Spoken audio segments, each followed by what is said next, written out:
Hey guys! Welcome back to my channel. So, in today's video, i-review natin yung LA Girl Pro Coverage High Definition Longwear Illuminating Foundation.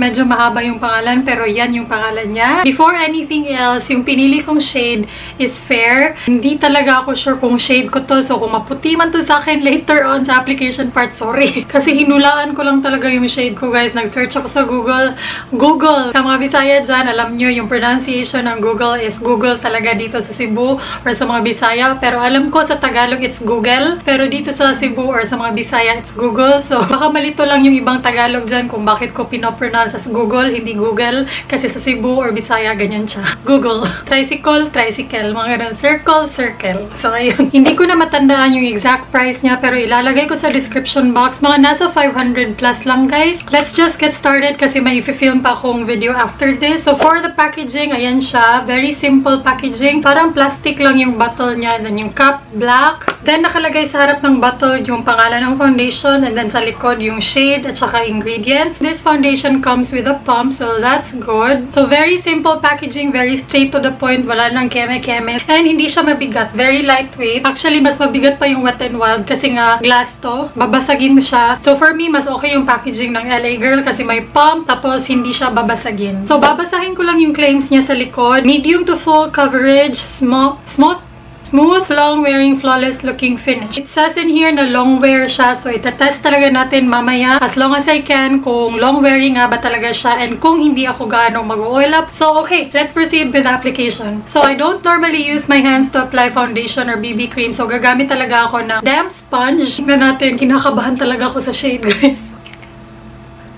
Ayan.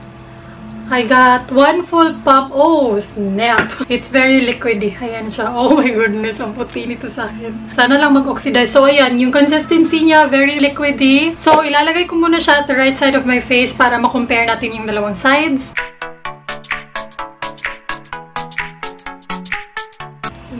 Ngayon pa lang, nakikita ko na ng dewy ng foundation na to. Not bad for the shade. I think this can work. It's a tad bit lighter pero okay na yan sa akin.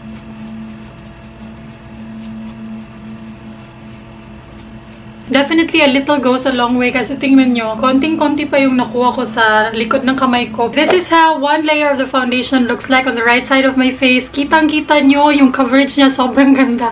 Tingnan nyo naman yung under eyes ko. Dito medyo dark.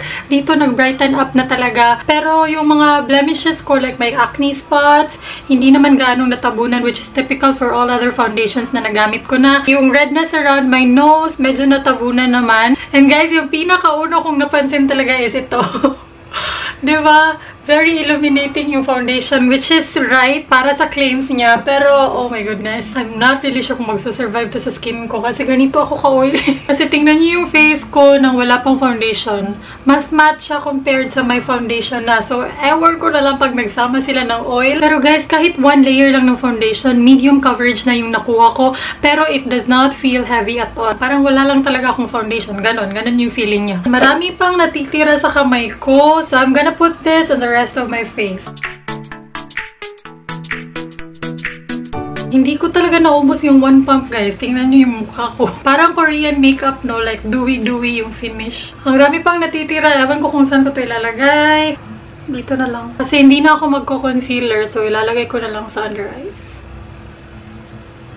Again, natural lighting yung gamit ko para kitang-kita nyo talaga yung kulay ng foundation at nung effect niya sa skin. So, I'm done with the application and this is how the foundation looks like on the rest of my face. Sorry kung lagi ako nakatingin sa monitor kasi kino-compare ko sila sa personal at sa camera. Dewy siyang tingnan sa mukha ko. And since I have very, very oily skin, kailangan ko talaga tong iset ng powder. So guys, overall, it's very, very blendable. Madali lang siyang i-apply. Tapos, a little goes a long way with this foundation kasi one pump is more than enough to cover my whole face given that I don't have many blemishes to cover naman. So it would really depend on your preference as well since ako, hindi naman ako full coverage foundation kind of girl. Okay na sa akin to. So ngayon, I would need to set this kasi hindi talaga ako makakalabas ng bahay pag hindi to na-setting na nyo.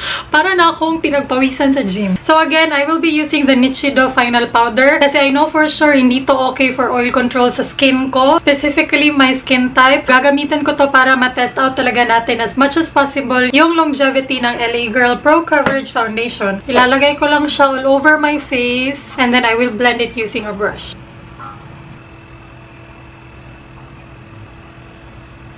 Obviously, nag-mattify na yung foundation kasi nilagyan ko yung buong mukha ko. Pero guys, kahit nag-mattify na siya, meron pa rin namang natitirang glow sa kanya.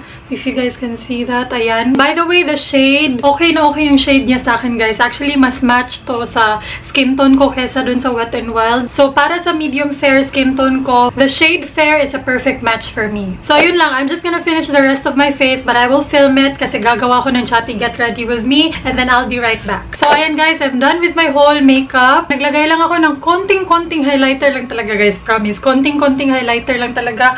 May sinubukan lang akong bagong highlighter. And guys, I had this foundation on for mga 20 to 25 minutes na siguro or 30 minutes. Hindi pa naman ako nag-oila pero hindi na siya ganun ka-matte. It is now 2:51 ng hapon. I'll get back to you guys later kung may pagbabago na akong makikita. But so far, okay naman yung foundation, guys. So, babalik ako later for an update. Just a quick update. It's already 8:32 in the evening. Ayan. So, almost 6 hours has passed na and as you can see, kitang-kita naman, diba? Hindi ko na muna in-on yung ring light para medyo kitang-kita nyo talaga kung ano nang nangyayari sa mukha ko. And kitang-kita nyo naman, guys. Kagagaling ko lang sa CR and pagtingin ko ng salamin, I was like, wow! Wow! Oily na ako. Tingnan nyo. Wow, diba? Pero guys, considering na 6 hours has passed na, medyo okay pa naman to. Though oily na nga talaga ako, pero for me, okay na to. For 6 hours, okay na siya. And hindi ko naman masisisi yung foundation kasi nga hindi naman niya kiniklaim na it's a mattifying foundation. I'm gonna turn on the ring light para mas kita natin kung ano na talagang ganap sa mukha ko.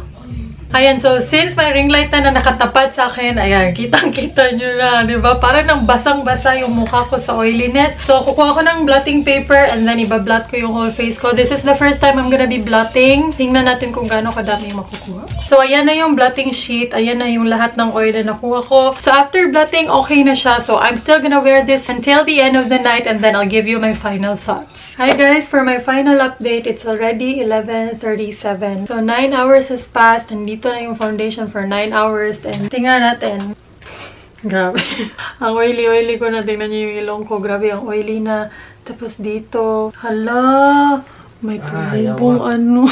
Ewan ko kung kita, pero ayun, oh. May mga tumubo agad. Ganyan ako pag hindi ako nakaka-uyon. Hindi okay sa akin yung ginagamit ko. May mga tumutubo agad sa akin. Magbablat ako kasi ang oily ko na. Grabe.